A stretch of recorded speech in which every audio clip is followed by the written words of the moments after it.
जय हिंद देशवासियों। कल मैंने आपके साथ चर्चा करी थी जो छोटी छोटी समस्याओं को लेकर के, छोटे छोटे झगड़ों को लेकर के ये हमारे जवान बच्चे हैं ना जो आत्महत्या की तरफ जा रहे हैं, इस विषय पर आज फिर दोबारा इसी विषय पर और थोड़ा विस्तार से चर्चा करते हैं। क्योंकि मैं एक रिटायर्ड पुलिस ऑफिसर हूं और सिस्टम के बारे में और पारिवारिक झगड़ों के बारे में जानता हूं, इसलिए आपके साथ चर्चा कर रहा हूं। मेरी नौजवान बच्चों से एक प्रार्थना है कि आप किसी भी समस्या से घबराइए मत। समस्या का समाधान ढूंढिए और समस्या का समाधान समस्या के अंदर ही है। छोटी छोटी बातों को लेकर के ज़्यादा पैनिक में आने की जरूरत नहीं है, ज़्यादा डरने की जरूरत नहीं है, ज़्यादा घबराने की जरूरत नहीं है। समस्याएं जीवन का हिस्सा है और हर मोड़ पर नई समस्या आएगी और उसका समाधान आपने ढूंढना पड़ेगा। समाधान ढूंढने की अपनी आदत बनाइए और समस्या के सामने दीवार बनकर खड़ा होना सीख लीजिए। और सुबह जब कपड़े पहनो ना, आपको ऊर्जा मिलेगी।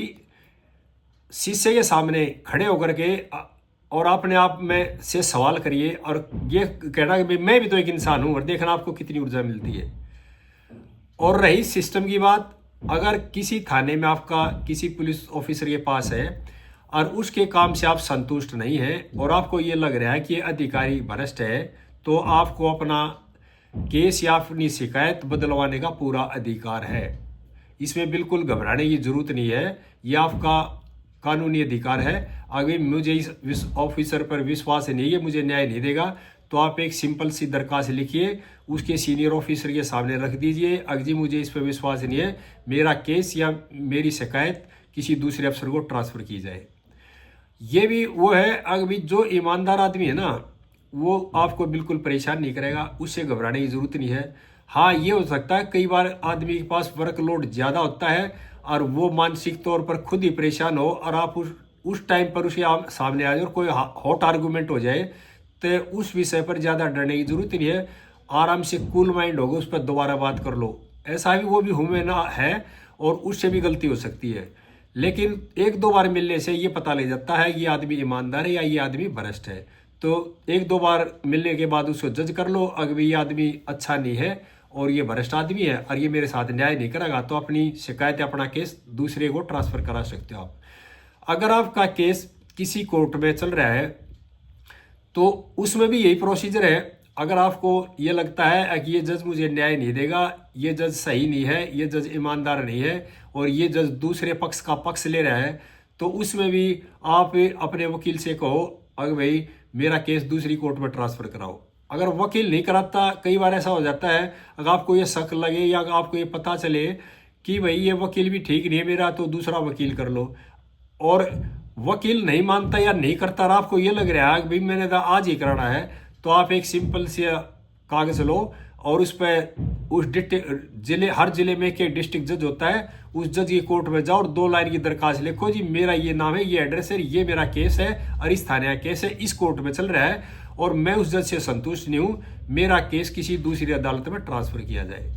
और आपका केस तुरंत ट्रांसफर हो जाएगा, कोई रोकने वाला नहीं है। ये आपका कानूनी अधिकार है, आपने घबराने की जरूरत नहीं है, ना डरने की जरूरत नहीं है। अगर आपको कोई डराता है, कोई धमकाता है, तो ये मेरा चैनल है, इस पर मेरे से संपर्क कर लो, मैं आपके साथ चलने के लिए तैयार हूँ, कोई दिक्कत नहीं है। और कानून में हमारे में पूरी छूट है, आपको पूरा न्याय मिलेगा और आपके साथ किसी तरह की कोई भी न्याय में बेईमानी नहीं होगी, ये हमारे कानून में है। और दूसरी बात एक बार फिर कह रहा हूँ, समस्या से घबराइए मत, समस्या से लड़ना सीखिए और छोटी छोटी बातों को लेकर के दिल में मत बैठाइए। जीवन बहुत लंबा है और जीवन बहुत अनमोल है, इसको आराम से और प्यार से जिए और सबके साथ प्यार प्रेम से रहिए।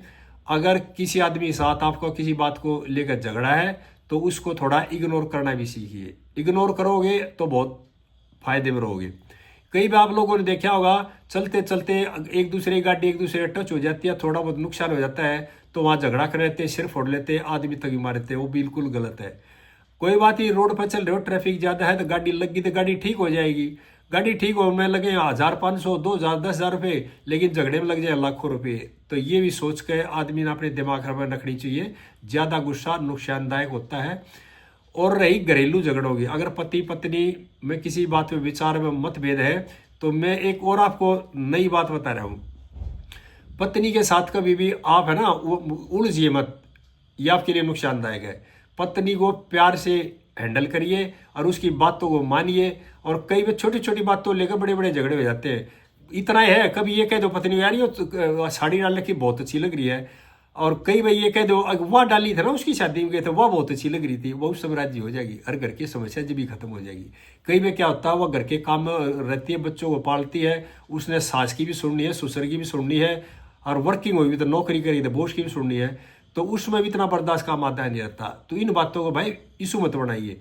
और दूसरा ये भी कोई जरूरी नहीं है अभी आप उस पत्नी से छुटकारा पा लोगे तो दूसरी कोई अच्छी मिल जाएगी। मेरा कहने का मतलब है पैचअप करने की सोचिए। अगर आपकी कोशिश करने के बाद भी, बार बार कोशिश करने के बावजूद भी आपको ये लगता है अगर मेरी इसके साथ नहीं निभेगी और मैंने जाना पड़ेगा, तो अपना केस लड़िए, अच्छे वकील करिए, और घबराने की जरूरत नहीं है। कानून का सहारा लीजिए। कानून आपके फैसले करने के लिए बना हुआ है, कोर्ट कचहरी आपके लिए खोली हुई है। ये हमारे पर कोई एहसान नहीं करते। ये अपनी ड्यूटी कर रहे हैं, हम अपनी ड्यूटी कर रहे हैं, और आत्महत्या की तरफ सोचने की जरूरत नहीं है। मर्द बनिए, ठीक है ना, घबराने की जरूरत नहीं है। समस्या से जूझना सीखिए और समस्याओं के साथ अड़ना सीखिए, लड़ना सीखिए, और जब जीवन का आपका अच्छा होगा। ठीक है भाई, अगले एपिसोड में फिर बताएंगे। सभी भाइयों को नमस्कार, और ये मेरा चैनल है, इसको सुनकर भाई सब्सक्राइब भी कर लियो। ठीक है, नमस्कार भाई।